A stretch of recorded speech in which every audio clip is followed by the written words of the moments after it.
Salut les petits. Alors au départ de Port-Bou, alors on pêche de moins en moins à Port-Bou parce que maintenant la mise à l'eau, le prix de la remorque, puisqu'ils font payer la remorque, plus le parking, vous en avez pour 40 € par jour. Voilà. Donc on arrête d'aller à Port-Bou, hein. Tant pis, hein. L'escalade tout l'hiver c'est gratuit. Hein. Et donc du coup on va moins pêcher sur ces zones là. Et là aujourd'hui, eh ben, on n'a pas Amandine parce qu'elle est pêchée avec les Basques. Mais on a Océane, ma fille et Titi, on retrouve l'équipe de Palma sans Hugo. Un petit coucou à Hugo. Ouais. Hein, notre petit Hugo. Bon allez c'est parti. Quel est l'objectif? Ah oui, Océane elle veut que je lui fasse faire une mostelle, c'est ça? Oui, s'il te plaît. Bon, je suis pas dans la merde moi encore. Et moi quelques sards, quelques dorades. Hein, Titi? Ouais, ça serait bien. Hein, il y a une grosse thermocline annoncée. Donc la thermo est annoncée à 9 mètres. Donc en fin de soirée, avec le coup de marin qui rentre, peut-être qu'on pourra trouver pas mal de sards et de dorades à la tombée de la nuit dans très peu d'eau, on va voir. Allez, bonne vidéo les petits. L'eau est particulièrement claire quand même. Hein, c'est superbe. Hein, la fiotte elle est là-bas. Hein.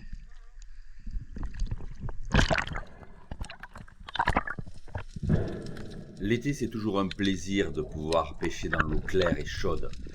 Vraiment, ça redonne une autre dimension à nos pratiques de pêche sous-marine, qui ont toujours tendance à être un peu glacées et froides. Allez, on commence par une petite exploration de la grotte. Vous savez que régulièrement, je vois de beaux sards à l'intérieur, mais c'est vrai que ça fait quelques temps que malheureusement, on voit de moins en moins de beaux poissons dans cet endroit.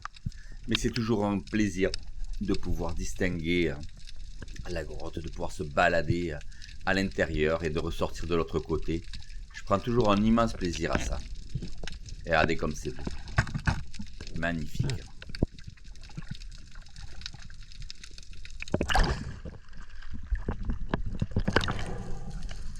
Alors je décide de faire mon poste un peu plus profond, voir si par hasard un petit poisson ne serait pas dans les parages et accepterait de venir me voir à l'agachon. La descente est tranquille, calme, posée, toujours, hein, n'oubliez pas.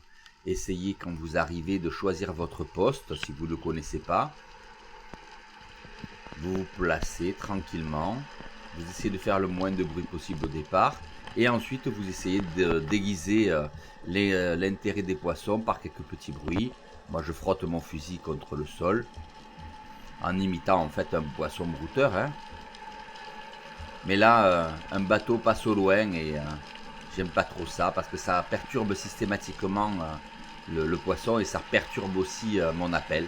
Mais c'est comme ça. En été, l'eau est chaude, claire, mais on a aussi les problématiques de bateau. Et alors que je surveille à droite, à gauche de mon poste, je vois quelques beaux rougets qui se posent à côté de moi. Donc je me dis, ma foi, si rien ne vient, on va aller les prendre. Donc je m'approche avec mon 50, je descends toujours avec 2 fusils, hein, maintenant c'est fini.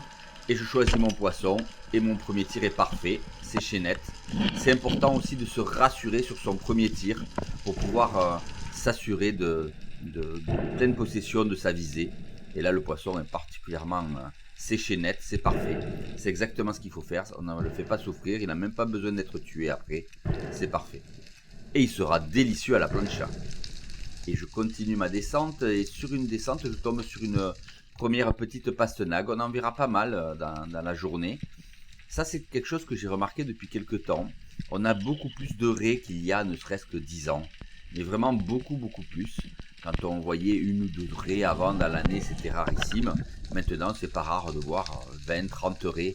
Et c'est la preuve que malgré tout notre Méditerranée se porte pas si mal que ça. Elle change, ça c'est sûr.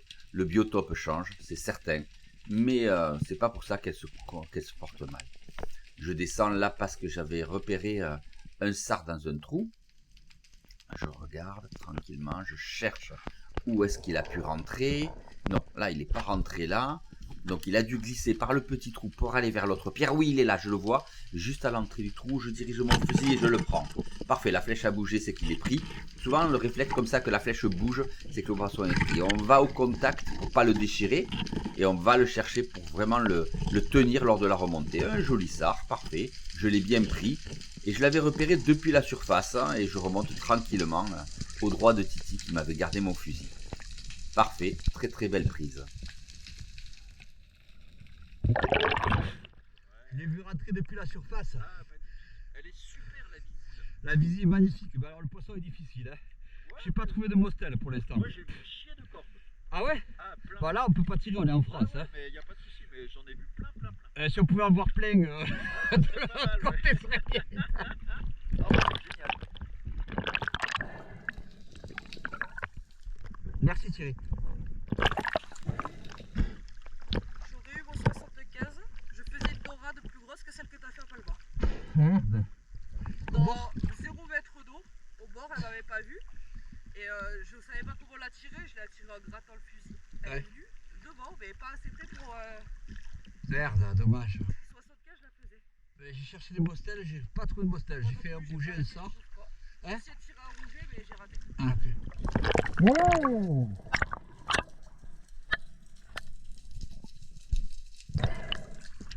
Bien Titi, bien. À trou. Ouais, là, ils sont des gavés en fait. Et j'ai vu une grosse pastenague là passer. Ah ouais? Très jolie. J'ai repéré un beau rouget et comme j'ai pris que mon stato rouleur, je décide de le désarmer parce que je ne voulais pas faire la même erreur que la dernière fois où j'avais cassé ma flèche dès le départ de la chasse et où j'avais eu un petit souci après tout au long de ma chasse. Ça m'a servi de leçon.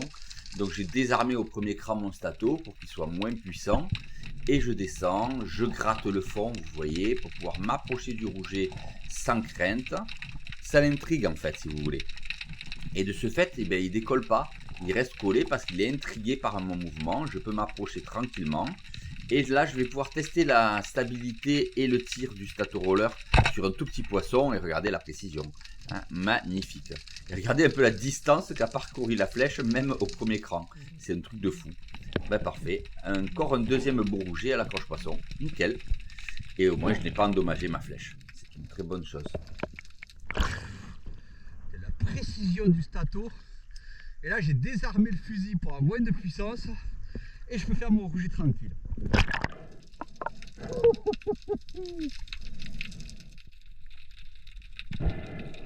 Alors oui, ce sont des petits poissons, mais je peux vous dire que chaque chasse, j'essaye d'en prélever quelques-uns parce que j'adore les manger en fricassé. Cette précision démoniaque, le stato roller, vraiment, c'est l'enfer. Oh.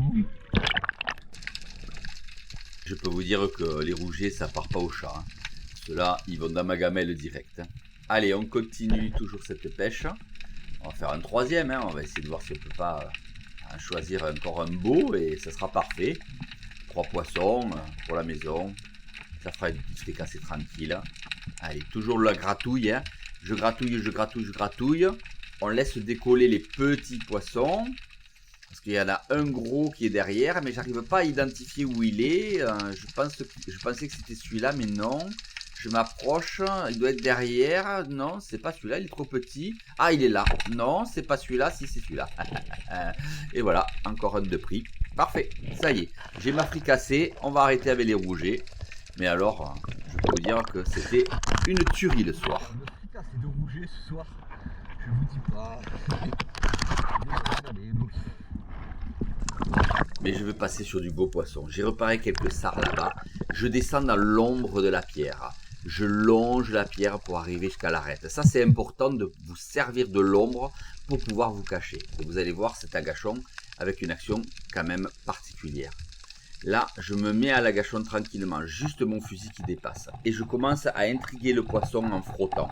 Il y a quelques sards, mais ce n'est pas les sards qui m'intéressent. Là-haut, en surface quasiment, il y a un loup. Et ce loup, j'ai envie de l'attraper parce que je sais qu'il est maillé. Il ne faut pas oublier que la maille est passée à 42 cm, c'est énorme pour la Méditerranée. Hein, et donc, il va falloir l'intriguer et le faire venir. Alors là, il descend, il est en train de se rapprocher du sol, il se frotte au sol. Il va falloir que je l'attire. Alors, je suis calme, tranquille, posé. Je fais descendre mon rythme cardiaque. Je pourrais déjà le tirer au stato, mais je sens qu'il est curieux, qu'il s'approche. Il rentre. Oh, il s'est décalé, c'est bon, je vais pouvoir le prendre. Parfait. Il a rien compris, c'est un agachon parfaitement exécuté. La flèche est partie très loin de lui, ce qui fait qu'il est resté sur le fil, donc aucun risque qu'il puisse se décrocher. C'est parfait, un très beau poisson. Il fera 45 cm, donc tout à fait maillé. Et voilà, et là encore un poisson avec lequel on va se régaler ce soir. Voilà, c'est parfait. On chasse pour manger, on le dit toujours. Mais voilà, c'est ça. Alors c'est pas des gros poissons d'Atlantique, hein, malheureusement, hein, on le sait, hein, en Méditerranée, les loups ne sont plus des bars, hein, mais les loups sont maintenant en voie, pas de disparition, mais ont bien réduit. Et là, ce poisson est très beau. Encore une fois, le plateau roller a fait son effet. Et ouais, magnifique action, super baluchon. Et j'abrège rapidement les souffrances du poisson. Ça c'est très important avant de l'accrocher à ma bouée. On va pouvoir continuer à pêcher. Voilà, c'est parfait. En fait, pourquoi on pêche dans très peu d'eau ces temps-ci? C'est parce qu'il y a une thermocline extrêmement marquée. On est au côté nord de Creus. Et si vous voulez, à 8 mètres, on avait l'eau glacée. Donc, eh bien, tout le poisson se situait entre 0 et 8 mètres. Et il fallait pouvoir agachonner à ces distances-là pour pouvoir arriver ou à l'indienne, bien sûr, ou à trou, pour pouvoir distinguer le poisson. Le poisson, il n'aime pas la thermo. Soit il est très bas, beaucoup plus bas que la thermo, soit il est en haut de la thermo. C'est comme ça. Et il faut s'adapter encore une fois au milieu, et il faut s'adapter au type de poisson de la zone. C'est vrai que souvent, les poissons, ils sont pas toujours faciles à prendre, ils sont de plus en plus compliqués, et il faut s'adapter à la taille par rapport à la zone où vous êtes. C'est sûr qu'un bar comme je viens de prendre, enfin un loup comme je viens de prendre, même pas on l'aurait regardé en Atlantique. Et pourtant en Méditerranée, on est content de faire une belle prise. Le chasseur sous-marin doit s'adapter à son milieu et au type de poisson qu'il rencontre. Et regardez, la vie est là, hein. Encore un petit loup, mais on ne le prend pas et on va regarder les bécos finaux. Et on prend le béco finaux, encore un tir magistral, parfait. On remonte son poisson. On va le tuer comme ça, on abrège ses souffrances comme d'habitude. Et on l'accroche à la bouée. Ah, ça commence à faire une pêche sympa. Alors j'accroche mon petit fusil, hein, vous voyez. Donc j'ai toujours un câble en cuivre électrique à l'arrière de ma bouée. Ça permet de pouvoir accrocher le fusil très rapidement. Toi qui voulais faire un tabostel, ah mais c'est fou, tourne autour des cailloux avec les jet skis, c'est con là. Putain, mais ça déconne, mais ils ont rien d'autre à foutre que de nous emmerder là. Putain, c'est pas possible, hein, que des benets. Autrement. Ah oui! Ah oui, grosse mostel, Océane! Oui! On s'en fout du rouget, votre mostel. Belle! Ah ouais! Très, ah oui, très jolie mostel. Et dans le trou de la mostel, ouais. J'ai trouvé une flèche, elle doit être là depuis la vidéo. Oh, déconne!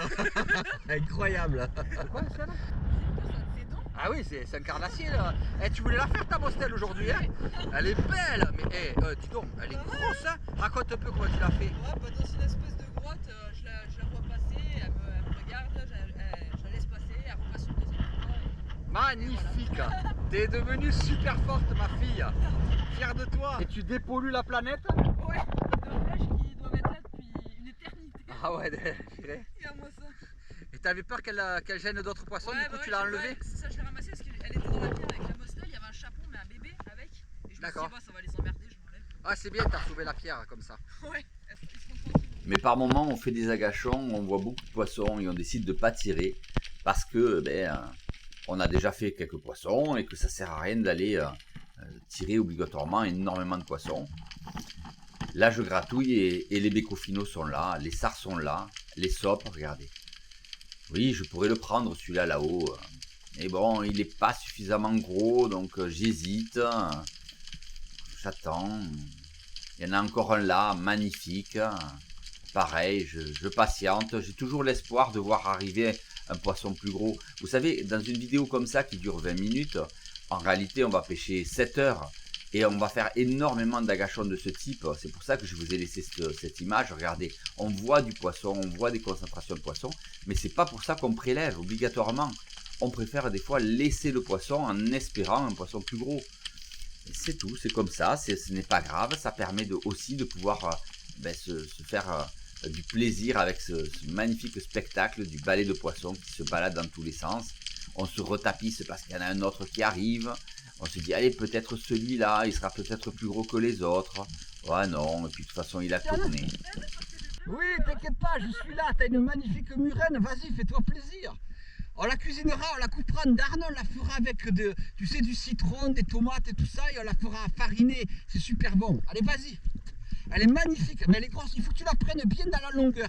Si tu la prends dans le travers, écoute-moi, si tu la prends dans le travers, tu vas la perdre. Il faut que tu la regardes de face, tu vois, et que tu prennes le plus de chair possible dans la tête. D'accord? Et si tu peux, tu tapes au-dessus des yeux. Tu vois, comme ça. Elle est très grosse, hein.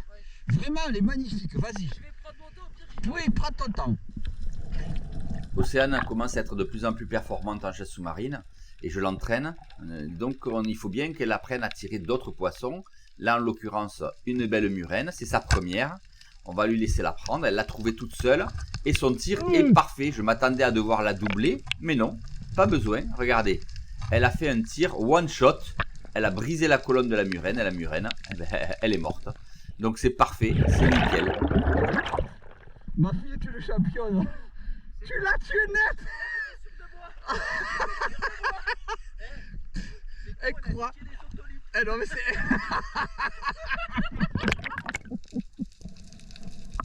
Alors méfie-toi parce que t'as l'impression qu'elle est morte, mais elle est loin d'être morte. Hein. Elle est enroulée sur elle-même. Là c'est direction le bateau, tu prends ton fusil, tu rejoins le bateau. On va gérer ça au bateau parce qu'elle me peut mordre. Hein. D'accord Titi, tu prends sa bouée. Ok, allez, on va vers le bateau.